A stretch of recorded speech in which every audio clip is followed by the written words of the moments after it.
Bonjour à tous, c'est Séverine, bienvenue sur Trouver la paix et la joie. Aujourd'hui, comme nous sommes au mois de mai qui vient de démarrer, c'est le mois de Marie, eh bien, je vais vous parler de Marie. Et Marie est, comme l'indique le titre de mon podcast, la femme la plus puissante du monde.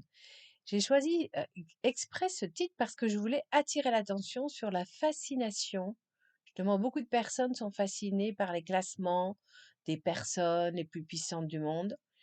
Eh bien, en fait, on se trompe parce que ces personnes, leur puissance, d'abord, elle n'est que terrestre, elle n'est que temporaire et elle n'est pas grand-chose par rapport à la puissance de Marie. Alors, nous allons tout d'abord, maintenant peut-être, rétablir quelques malentendus parce que, vous voyez, ces derniers temps, j'étais en discussion avec des protestants, alors des évangéliques, des luthériens, enfin, il y en avait un peu de tous les côtés. Et j'ai trouvé des attitudes qui n'étaient pas du tout correctes vis-à-vis de Marie. Il y avait des attitudes qui étaient des attitudes vraiment ignorantes, c'est-à-dire que des personnes connaissaient mal les évangiles qui parlaient de Marie.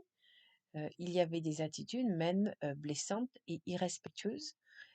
Et je voulais donc rétablir les choses sur Marie. Qui est Marie? Quel est le statut de Marie? Que nous dit la Bible? Que nous dit son fils Jésus? Et que nous dit la tradition de l'Église catholique? Eh bien, Marie est tout simplement la créature la plus parfaite que Dieu ait créée. Comment sait-on que Marie est parfaite, c'est-à-dire sans péché? Eh bien, il suffit d'ouvrir sa Bible et de regarder l'Annonciation. Et que va dire l'ange Gabriel? Je te salue, Marie, comblée de grâce.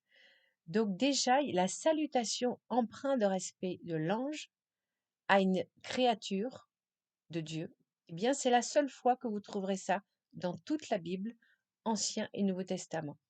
D'habitude, ce sont au contraire les êtres humains qui se prosternent devant les anges parce que les anges nous sont supérieurs, puisqu'ils n'ont, et voilà, les anges sont dans la pureté. En tout cas, les anges qui sont restés au ciel. Évidemment, on ne parle pas des anges déchus comme Satan et sa cohorte. Et là, on voit l'ange Gabriel qui a ce respect envers une créature. Donc, déjà, le respect, je te salue.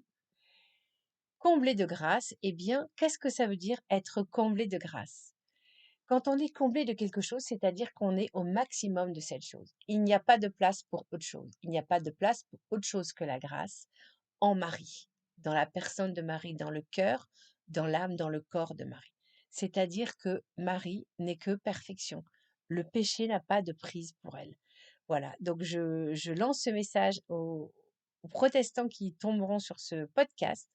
Oui, c'est biblique de dire que Marie est sans péché. Ensuite, ce que je voulais tout simplement dire, c'est que nous prions Marie. Pourquoi? Parce que Dieu nous le demande. Regardez ce qui se passe dans la suite de l'Annonciation. Que dit l'ange? Le Seigneur est avec toi. C'est-à-dire que Marie est le seul être humain, la seule créature de Dieu qui a constamment Dieu avec elle. C'est pour ça que nous prions Marie. Nous prions pas Marie en tant que divinité, mais nous prions Marie en tant que créature parfaite qui est en contact permanent avec Dieu. Donc Marie va pouvoir apporter nos prières à Dieu en ligne directe de manière beaucoup plus rapide que si ça vient de nous. Pourquoi? Parce que nous sommes pécheurs. Quand nous prions, eh bien, nos intentions ne sont pas toujours aussi pures que lorsque c'est Marie qui prie. Et donc, quand nous prions, eh bien, le temps que nos prières arrivent à Dieu, le temps spirituel évidemment, ça va prendre peut-être plus de temps que si ça vient par Marie. En fait, c'est ça, tout simplement, pourquoi Dieu nous demande de prier Marie. Et je rappelle que quand on prie Marie, dans la prière du rosaire, on commence toujours par un Notre Père. Pourquoi? Parce que Dieu avant. Et après, on va prier, dis je vous salue Marie. Pourquoi? Parce que Dieu vaut bien, dis je vous salue Marie. Vous voyez ce que je veux dire? Un Notre Père vaut. Donc les proportions sont tout à fait respectées.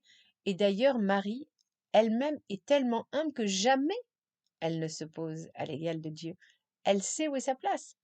Elle sait qu'elle est au pied du trône de Dieu. Elle le sait. Et donc, Marie elle-même a dit, je suis la servante du Seigneur, qu'il me soit fait selon sa parole.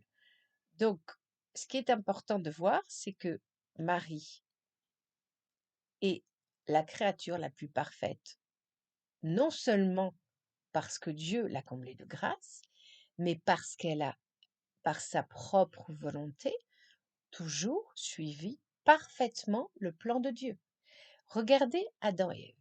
Adam et Ève avaient été conçus sans péché. Ils étaient parfaits. Mais, comme toujours, même quand Dieu crée des créatures parfaites, que ce soit les anges, que ce soit Adam et Ève, que ce soit Marie, il laisse à chaque créature un libre arbitre.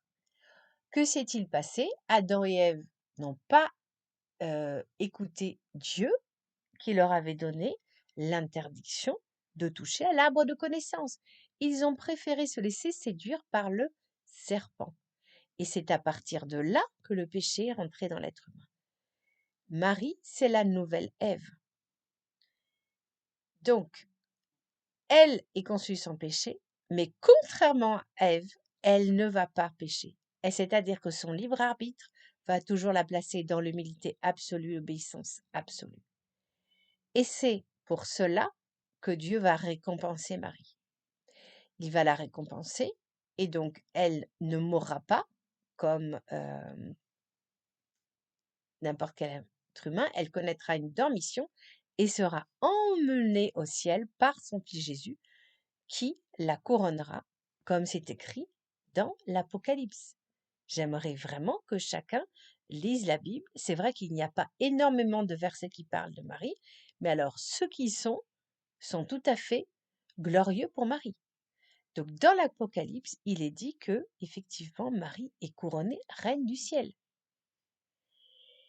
Quand elle était sur terre, Dieu a laissé Marie dans la discrétion, l'humilité absolue. Et elle-même y est restée de sa propre volonté. C'est toujours une coopération entre la perfection et toujours une coopération entre Dieu et l'être humain.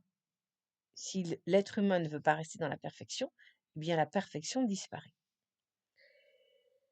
Marie est toujours restée dans l'obéissance et l'humilité absolue, et c'est pour ça que Dieu, pour la récompenser, l'a fait reine du ciel. Il a donc, quand on est reine du ciel, on est divinisé.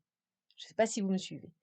Et c'est à partir de là que Marie, qui avait été la discrétion incarnée sur terre, mais qui avait fait beaucoup de bien, puisque Marie, regardez ce qui se passe à Cana. Un autre exemple que je vais vous donner.